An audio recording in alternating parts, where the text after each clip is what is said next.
महाराज जी, एक दिन एक गाड़ी में जा रहे थे तो माला छूट गई पीछे और हम चले गए कहीं। उस ड्राइवर ने हमारी माला लेके एक वो अपना जाप कर लिया कुछ। तो हमारे मन में थोड़ा संशय हो गया है कि ये क्या उचित हुआ कि नहीं। दोस्त दृष्टि सी हो गई उसके ऊपर और अपने इसके ऊपर ज़रा सा संशय हो गया कि हम इसका क्या समाधान करें और ये सही है कि नहीं। श्री राम। पहली बात तो ये है कि महापुरुषों से हमने सुना है कि माला को बहुत प्यार से और बहुत महत्व बुद्धि से सदैव अपने हृदय से लगाए रखना चाहिए। जैसे इस समय पहने हैं, जब नहीं कर रहे हैं तो उसको वस्त्र के अंदर सुरक्षित रखें। यदि आपकी माला खो जाती है तो आधा जप आपका प्रभाव रहित हो जाएगा। यदि आप किसी की जपी हुई माला से जप करते हैं तो जप सिद्ध नहीं होगा। आपकी जपी हुई माला कोई ले जाता है तो आपका आधा जप निष्प्रभावित हो जाएगा। पूज्यपाद सिंधिया बाबा जी महाराज की वाणी में और भी हमने संतों से सुना है। पहली बात तो आप क्या सावधानी ही बता रहे हैं कि आप माला से कितना प्रेम करते हैं। माला छूट गई तो आप किसके ध्यान में थे? जिससे हम इष्ट का नाम सुमिरन करते हैं, उस माला से कहाँ प्रीति है। कितने ऐसे यहाँ सेवा में आते हैं, माला ऐसे रख दिया और सोने लगा रहे, माला बंदर ले गया, तोड़ दिया तो उसको गले में डालो हृदय से, उसको सुरक्षित सम्मान पूर्वक। माला जिस हाथ से जपी जाती है उस हाथ से गुरुजनों के चरण भी नहीं छुए जाते। दूर से प्रणाम करो, अगर चरण छुओ तो फिर धो, फिर माला जप। छुआने वाले को भी और छूने वाले को दोनों को अपराध लगता है। माला बहुत पवित्र और भगवत स्वरूप है। गुरुजी भी तो माला का आदर करते हैं।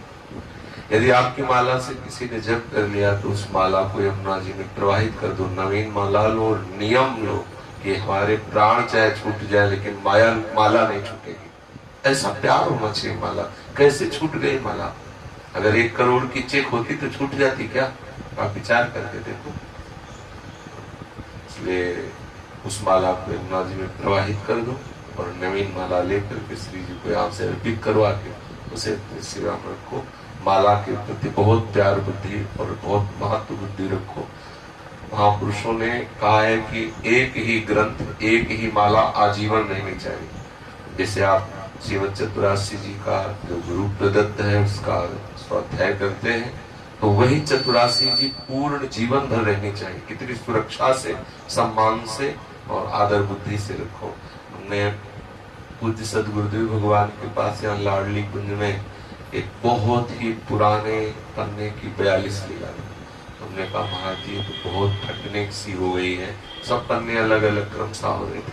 तो ये यमुना जी में प्रबंध नहीं, जब तक शरीर है तब तक अन्य के पढ़ने के लिए नहीं ले आओ, लेकिन जो हमारी वो हमारे ही साथ रहेगी। पहले भी हमने संत महापुरुषों से संन्यास मार्ग में भी सुना है कि जो बड़े बड़े महापुरुष रहे जीवन भर जिस ग्रंथ को स्वीकार, जीवन भर गुरु कृपा से, जैसे श्रीमद् भागवत हमने ब्रह्मचर्य आश्रम में स्वीकार किया था, फिर संन्यास, फिर देखो राधावल्ली, आज भी भागवत हमारे पास है। एक आसन जिस पर बैठ कर जप करे आजीवन उस आसन को, आसन ने नीचे के बदलते रहे लेकिन एक आसन वो बना। एक माला, अगर माला की मनका टूट गई है तो नई डलवा कर, एक तो टूटेगी, नई डलवा कर नई गुहा लीजिए। लेकिन माला का परिवर्तन, बार बार ग्रंथ का, बार बार माला का, बार बार आसन का, बार बार मंत्र का परिवर्तन, इस भगवत प्राप्ति में बाधक। माला का बहुत आदर करें। जो ऐसा भाव हो गया है तो प्रभु से क्षमा मांगे, गुरु से क्षमा मांगे। हमारी असावधानी से हमारी माला खो कैसे जाती है, यही हमें लगता है।